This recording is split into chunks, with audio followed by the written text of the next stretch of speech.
Hello everyone, this is Defense Politics Asia, and this is the summary for the day of 427 for the 26th of April. And let's start off with the shocking news, shocking statements coming from Ukrainian officials. The counteroffensive is already underway. So basically, this kind of corroborates what I have been saying about the Ukrainian probing attacks that going across all the front lines, and I said that this is probably the beginning of the counteroffensive, and because you need to probe where the weakness are and all things, and it seems to somewhat corroborate it because it said by Natalia Gumenyuk, the spokesman of the Ukrainian Operational Command South, say that the counteroffensive of the Ukrainian forces is already underway, and this happens quietly in small steps. So like I said, it's not going to be a D-Day, that kind of thing. And I'm right again. And so they say they will not underestimate the Russians because they know the Russians' power and potential, and they will methodically ensure that the capacities and capabilities are minimized. So they said that she said that the Ukrainian troops are actively trying to destroy enemy depots, ammunition depots, bases, and places of concentration. Sounds exactly like what the Russians are doing. So other statement going on within the same article posted by uawire.org. The Deputy Defense Minister Hanna Maliar said earlier that the Ukrainian military is already carrying counter-offensive actions in several directions, and she added that the defense of Bakhmut in the Donetsk region is one of such operations. So very interesting. And the main intelligence directorate head Krylo Budanov, remind me of Kylo Ren. Kylo Ren said that the Ukrainians are approaching a landmark battle in its recent history, and he is confident that the Ukrainians can reach the border of 1991. He said that this is an achievable task. So very bullish talks there. So moving on into the Bakhmut Front.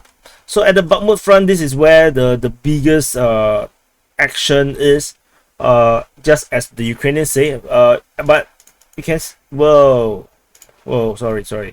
Why did we fly off so far away? Yeah, my bad. Sorry. So if you look at the changes in the front line, you would probably see a massive change in terms of the front line within Bakhmut. So there's fighting reported at the garage area according to SITREP maps, and then they said that it forces the Ukrainian army to withdraw from most of the area of the garage complex. And there's also fighting reported along the Polovazhzhia Street, as well as at the junction. The fighting is now at the junction of the Vuvilena and Tchaikovskogo junction. This is reported by both Deep State UA and SITREP maps. And if you look at the blue mapping, this is the Deep State UA's mapping, and the front line is indeed have basically shrunk by a lot. So this is corroborated by both neutral and pro-Ukrainian sources. And the Ryber's mapping is a bit vague because the way how they do the mapping nowadays, you can't really tell the details, but basically they are all saying more or less the same thing, that there is progress within the garage area, and there is a push, and they have reached the Tchaikovskogo Street via this Polovazhzhia Street. So the Ukrainians is now going into their keep or their citadel. This will be their final stand in Bakhmut. So this area here, this is the final stand, and it's likely that the Ukrainians will continue to fall back. I think they will not fall back here because there is some high buildings here, but the rest of the lines, I think they will hold this line as well as much as they can because they need this. So yeah, if not then because they need this road here for resupply, which is why this is still pretty important. So things are looking going from bad to worse for the Ukrainians. Fighting is reported in the southwest Bakhmut. According to Ryber, they say that they are still fighting within the this MiG-17 monument region over here, and there is also fighting reported at Kromove, according to Ryber and Deep State UA, both Russian and Ukrainian sources talking about the Russians are still attacking Kromove. And yesterday I mentioned about the capture of Kromove is fake news. This is actually now corroborated by Prigozhin, the boss of Wagner private military contractors. He said that they have not taken the intersection yet, and they are just close by. And shelling is being reported at Kromove, according to the Russian Defense Ministry, as well as at Bodanivka and Ivaniske. So and fighting is reported at Ivaniske, according to the Ukrainian Defense Ministry. There is some push here, not sure exactly where it is. And in the south, there is nothing much already. In the further up in the north, there is fighting reported at Orikhovo Vasilivka, according to the Ukrainian Defense Ministry, with the Russian pushing for this village. And that's all from the Bakhmut Front. Moving away from the Bakhmut Front, we go to where should we go next? Go to Crimea. So yesterday I missed out this statement. So the Russian Defense Ministry actually have a statement on the 24th talking about the attack on the Sevastopol using the naval drone. So they said that they are attacked by 3 unmanned speedboats, and then the anti-submarine warfare forces destroyed all these speedboats and to no losses on their own. So this is the official statement of what actually happened over at Sevastopol. And over in the southern front, we have bombardment reported at Pyatikaiki, according to the Russian Defense Ministry. We haven't heard of this place for a long time, since the Kherson front was still a thing. So they shout something here, not exactly sure what it is. Moving on to the Avdiivka Front. So at the Avdiivka Front, there is some changes in terms of the front line, very small changes. So the Russian forces previous line was something like this. They managed to push a little bit forward to here. Previously the line was around here, so they managed to attack a bit more and go along the railway line now. They're now along the railway line, and so fighting is reported here according to Surya Maps and Raiba. Both, and actually there's other sources talking about this as well. All the sources over the past 24 hours has been corroborating one another. Everything seems to be big news, to the point where everybody is talking about the same thing. Reinforcement is reported at Novokalinove, according to the pro-Russian source Raiba. The additional units of 88 Battalion is moved to this area here. And there is fighting reported at Avdiivka, according to the Ukrainian Defense Ministry. On the western part of Avdiivka, there is fighting reported northeast of Vodian, according to Raiba. And there is fighting reported at Zhevene on the 26th as well, according to the Ukrainian Defense Ministry. So the fighting here is moving from Vodian in the northeast and towards Zhevene. Yeah, so it looks a bit like this, like some terrible mushrooms. There is fighting reported at Pervomayske, according to the Ukrainian Defense Ministry. Deep State UA and Raiba reported fighting at Nevelske. So the fighting reportedly resulted with the Russian forces entrenching in the southeastern part of the settlement, which is actually here, southeast. So yeah, so we will see. The front line did not really change in terms of our mapping situation, and that's all from the Avdiivka Front. Moving away from the Avdiivka Front, we go to the Zapricia Line. At the Zapricia Line, so this is Zaporizhzhia, and there's the line. This is the line. So a very crooked line. Or actually, it actually goes from Kupyansk, Orikhiv, Uyaipo, and Velika Novosilka. This is the Zaporizhzhia line. So, yeah, if you guys are new to this channel, you want to know why is it called the Zaporizhzhia line, why is it important? Comment below. I will tell you. If not, the regulars were going to be like so bored. So shelling is being reported at Malatomashka, according to the Russian Defense Ministry. There's also shelling reported at Zorozyanka. Again, TOS-1 is being used.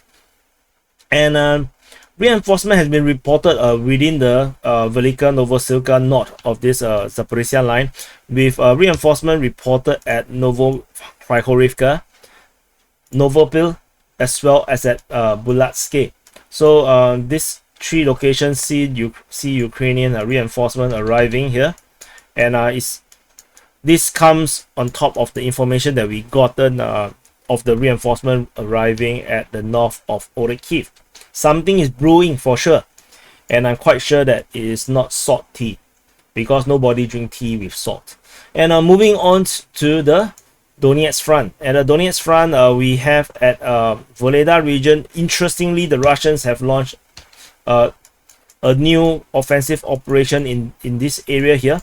And fighting is reported at Mikhailsky Dachas. So this is the Dachas area. The Dachas are actually like holiday house, summer houses. And the Russian forces are attacking in this area here, in the Dachas, according to Ryba. And then there is fighting reported on the outskirts of Voleda city, which is kind of a surprise to me. We shall wait for more information as we go forward and see what exactly is happening, because this kind of comes as a surprise to me. How did they go to the outskirts of the southern? Shelling is being reported at Voleda as usual. This is almost like eating breakfast in the morning. Actually, not true, because not everybody eat breakfast in the morning. Maybe like dinner. Yeah, I think everybody eat dinner. Maybe I'm wrong. So anyway, there is also TOS-1 shelling at Palivka. And this, why I actually highlight this news is very interesting, because they literally fired the TOS-1 at 2 strongholds, 2 different entrenchments, just to kill 10 soldiers. They literally just shot rockets to kill 10 soldiers.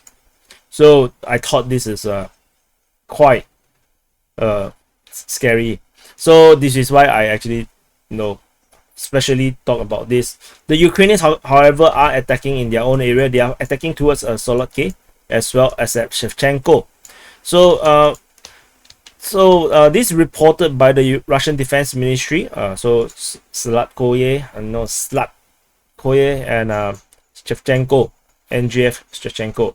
So and then reinforcement is reported at Shaktavsky, according to Ryba as well. Apparently this is a rifle battalion that's being transferred here. And so this comes along with all this reinforcement that's coming in this area here. So this is part of the same force. And if we're going to believe that there's a concentration of Ukrainian forces here, then it looks like there might be a massive push. Yeah, but you want to know more? Go and subscribe to the main channel, the Defense Politics Asia main channel, the one with the black logo. And I will be posting the next Ukrainian offensive or counter-offensive analysis and tracking. I will talk more there, because this is the SITREP. Let's not pollute the SITREP with my speculations. And moving on to the Kreminna Front. At the Kreminna Front, we have fighting reported within the Serebransky forestry as usual, according to Deep State UA. Shelling is being reported at Dibrova, according to the Russian Defense Ministry. The Ukrainian launched an attack at 2 locations. One is at Toske. At Toske here, the Ukrainians are attacking in this area, as well as at Shevchenko, according to the Russian Defense Ministry. Of course, people will say, no, it's just reconnaissance, yeah, maybe it's just reconnaissance group, it's just recon. But who knows? The Russians are not going to say that, wow, the Ukrainians are attacking. No. Yeah, actually they do. So, there is fighting reported east of Nevsky, according to the Ryba, the pro-Russian source. Shelling is being reported at Makiivka and Nevsky, according to the Russian Defense Ministry. And over next door in Siversk Front, Siversk also reported shelling, according to the Russian Defense Ministry. And that's all from the Kreminna and Siversk Front.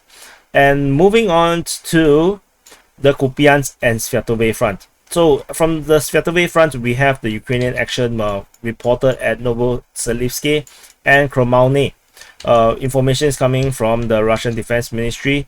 This is actually reported twice. First time by the SITREP of the Russian Defense Ministry, and then by a separate report, which comes later by the Zapat group of forces. So it could be actually 2 different attacks. And there is also reported at Kreminna, according to the Russian Defense Ministry. Shelling has been reported at Kaislivka, according to the Russian Defense Ministry, on the 26th. Sinkivka see Ukrainian actions, according to the Zapat group of forces, as well as at Masyutivka.